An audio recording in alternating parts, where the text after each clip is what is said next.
Menyiapkan skenario untuk mengatasi situasi terburuk, mulai dengan memaksimalkan fasilitas kesehatan hingga kebutuhan obat, bahkan meminta bantuan negara tetangga akan dilakukan.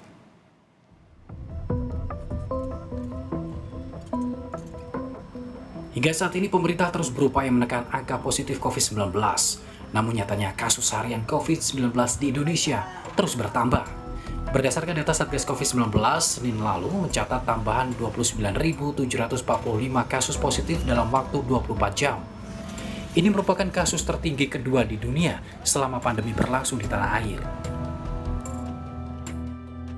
Dikutip dari Worldometer, kasus tertinggi harian urutan pertama ada India dengan 34.067 kasus. Kedua adalah Indonesia, 29.745 kasus. Inggris 27.334 kasus, Kolombia 25.366 kasus, dan kelima Rusia dengan 24.353 kasus.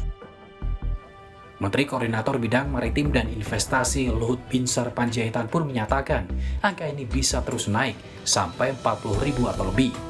Kini pemerintah telah menyiapkan berbagai skenario terburuk untuk menekan angka COVID-19.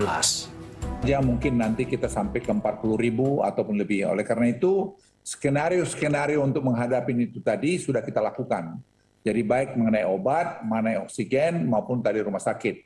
Kalau ada yang bilang tadi perlu bantuan dari luar, kita juga sudah komunikasi dengan Singapura, kita komunikasi juga dengan Tiongkok, dan komunikasi juga dengan sumber-sumber lain.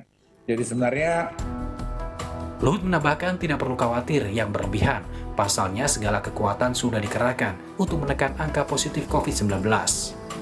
Sementara itu, untuk mencegah laju penularan virus corona baik antar negara maupun antar daerah, pemerintah telah menerbitkan peraturan screening berlapis.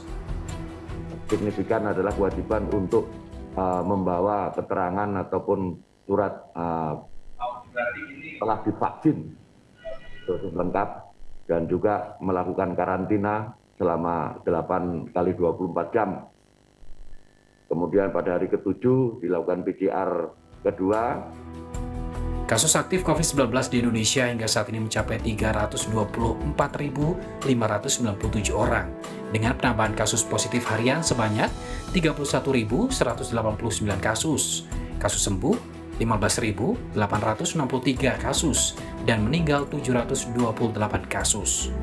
COVID-19 tercatat di 510 kabupaten kota dari 34 provinsi yang ada di Indonesia.